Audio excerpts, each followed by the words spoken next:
घुमा हूं तो मुझे पता है कि हमारे समाज के वास्तविक हालात क्या है, क्यों है, इसको भी बहुत बेहतर तरीके से मैंने समझा है। क्या है और क्यों है, इस बात के लिए मैं यहाँ पे, मेरी माताएं बहनें यहाँ मौजूद हैं, मैं मेरा मुख्यतः उनको जोड़ना चाहूँगा कि जब मैं यहाँ आया था तो शिक्षा को लेकर एक बंधु ने मेरे से पूर्ववक्ता शिक्षा को लेकर बात कर रहे थे कि वास्तव में हमारे युवा एक बहुत तेजी से इस क्षेत्र में, जो मैंने एक बहुत बड़ी समस्या देखी युवा पीढ़ी में, वो देखी हमारे यहाँ विशेष तौर पर इस क्षेत्र में। ऐसा नहीं मैं हमारे और भी क्षेत्रों में जाता हूँ, लेकिन इस क्षेत्र के युवाओं में एक विशेष तौर पर जो समस्या है, तेज रफ्तार की मोटरसाइकिल, खास तौर पे झाड़ोल और फलासिया ब्लॉक के युवाओं के तो इस तरह से ग्रुप बने हुए, टारगेट ग्रुप बने हुए कि वो मोटरसाइकिल के ग्रुपों के आधार पर मतलब एक दूसरे को चैलेंज कर रहे हैं। हमारा युवा जो बुनियादी जरूरतें नहीं है पूरी नहीं कर पा रहा है परिवार, उस परिवार का बच्चा भी चाहे परिवार से झूठ बोलकर लेकिन शहर में किसी ना किसी तरीके से मोटरसाइकिल का जुगाड़ करेगा, चाहे उसको किसी ना किसी तौर से कर्जा लेना पड़े। ये सच्चाई है।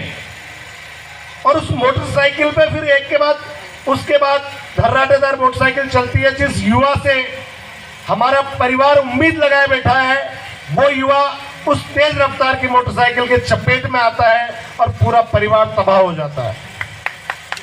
पूरा परिवार जिसकी उम्मीदें, पूरे परिवार जो कर्ज लेकर उसको शिक्षा के लिए आगे भेजता है, वो पूरा परिवार तबाह हो जाता है। वो कर्ज के तले इतना दब जाता है। और यहाँ के इस पूरे क्षेत्र में जो बहुत बड़ी बात है, वो एक कर्जदारी का भी बहुत बड़ा सिस्टम है। ये मैं यहाँ विशेष तौर पर जो मैंने नजदीक से देखा कि यहाँ मैं किसी विशेष समाज विशेष के लिए नहीं कह रहा हूँ, मैं कौम है, महाजन कौम जो व्यवसाय करती है वो महाजन है।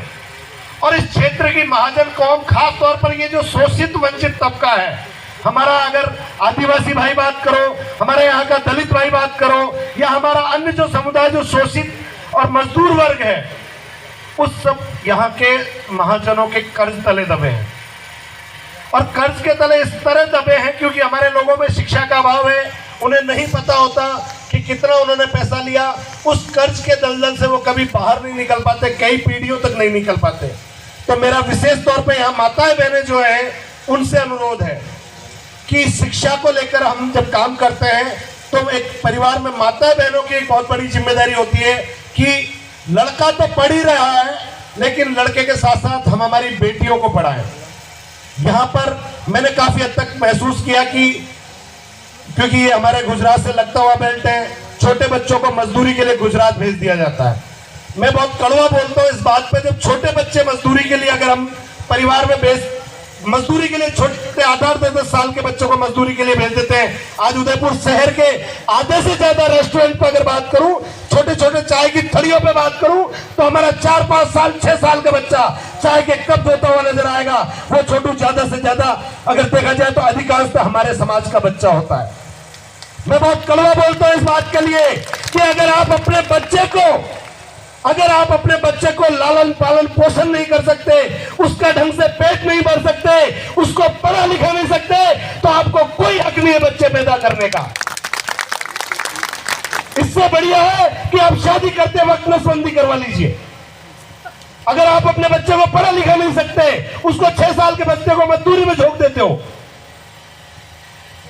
मैं इस बात का, मुझे पता है कि कई बार अलग तरीके से वो निकाला जाता है, मेरा कहने का मतलब वो नहीं होता है, लेकिन एक बच्चे को पढ़ाने लिखाने के लिए अगर हम उसकी पढ़ाई लिखाई की जिम्मेदारी नहीं उठा सकते, और ऐसा नहीं है कि हम मेहनत मजदूरी नहीं करते हैं, सबसे ज्यादा मेहनती हम लोग हैं, लेकिन हमारी कुछ बुनियादी समस्याएं हैं, पढ़ाई को लेकर कई बार बात होती है। तो मैं विशेष तौर पर कहना चाहता हूं कि इस क्षेत्र में जो समस्या है, कर्ज की समस्या है, उससे निकलने के लिए अगर इस दलदल से निकलना है तो हमें पढ़ाई पर बहुत विशेष तौर पर ध्यान देना होगा। खास तौर पर युवाओं को समझना होगा कि हमारी कई पीढ़ियां, हमारी जमीनें, जितनी भी जमीनें, अगर यहाँ से उदयपुर के बीच में बात करूं तो शायद इस हाईवे के किनारे ठेठ गुजरात तक हमारी जमीनें आज हमारे पास नहीं है। ये सच्चाई है कि नहीं है? हमारी जमीनें धीरे धीरे कन्वर्ट होकर उन लोगों ने उनके नाम करवा ली। ये कोयलारी शहर यहाँ तो ये तो महाजनों का गढ़ है, मैं जानता हूँ बहुत अच्छे से। उदयपुर के आधे से ज्यादा महाजन बड़े बड़े बंगले उदयपुर में बना रखे, लेकिन व्यापारी यहीं आके करते हैं। आज भी सुबह की बस से यहाँ आएंगे, शाम को वापस माल समेट के उदयपुर चले जाएंगे। सच्चाई है कि नहीं है? सच्चाई है कि नहीं है?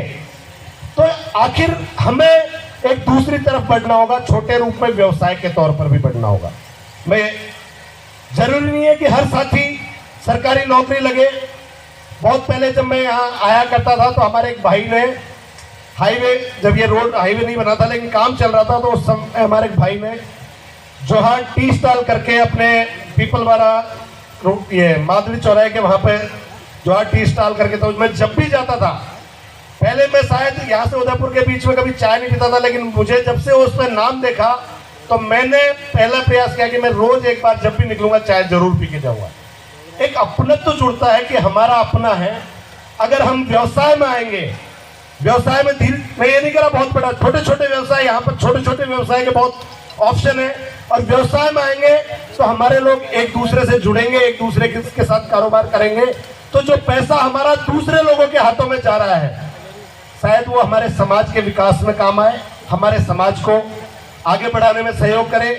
आज क्योंकि बहुत सारे, आज मेरा बोलने का मन भी नहीं था, सही बात तो ये है, एक विशेष तौर पे मैं हमारे आदिवासी भाइयों से आग्रह करना चाहूंगा कि इस पूरे क्षेत्र में यहाँ जो बैठे हैं, क्योंकि ये मैं मानता हूं कि ये आदिवासी समुदाय का गढ़ पूरा हमारा क्षेत्र है, यहाँ के हम मूल मालिक हैं, लेकिन कुछ ऐसे समुदाय हैं जिनको हमें सहेजने की जरूरत है, सुरक्षित करने की जरूरत है। इस क्षेत्र में भी जातीय भेदभाव, जातीय उत्पीड़न कम नहीं है, और जहां तक आदिवासी समुदाय के साथ तो थोड़ा बहुत डायरेक्ट इनडायरेक्ट ही है, लेकिन इस क्षेत्र में अनुसूचित जाति कहें या हमारे दलित भाई कहें या शेड्यूल कास्ट कहें, एससी के जो हमारे भाई हैं, उनके साथ भी यहाँ पर जातिगत भेदभाव बहुत बड़े स्तर पर है। लेकिन वो समुदाय अगर सुरक्षा के लिए अगर किसी और देखता है तो वो आदिवासी समुदाय की तरफ देखता है, और क्योंकि हम यहाँ के मूल मालिक होने के नाते, यहाँ का मुख्य समुदाय होने के नाते हमारा ये दायित्व बनता है कि हम अनुसूचित जाति के भाइयों को संरक्षित करें, हमारे अल्पसंख्यक भाइयों को संरक्षित करें, ये हमारा दायित्व बनता है। तो विशेष तौर पे जो हमारे मुस्लिम अल्पसंख्यक भाई हैं और अनुसूचित जाति के जो भाई हैं, हमारे शेड्यूल कास्ट के जो भाई हैं, उन सबको आप अपने साथ लेकर चलें, उनको सुरक्षा का एहसास प्रदान कराएं कि अगर आपको कोई दिक्कत है तो हम आपके साथ खड़े हैं, इस तरह की भावना उनमें पैदा करें।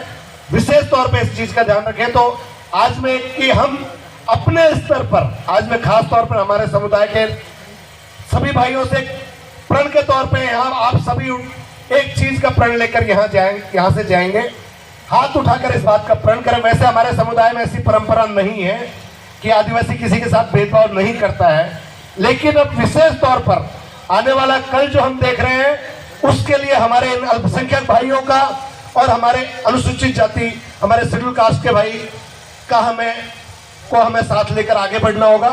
तो आज से प्रण करें कि आज से मैं कभी भी किसी भी रूप में ना अल्पसंख्यक समुदाय के किसी भाई के साथ और ना ही अनुसूचित जाति जनजाति के किसी सदस्य के साथ, किसी भाई के साथ किसी तरह का भेदभाव करूंगा, ना उनसे दूरियां रखूंगा, बल्कि उनको संरक्षित और सुरक्षित करने का पूरा प्रयास करूंगा।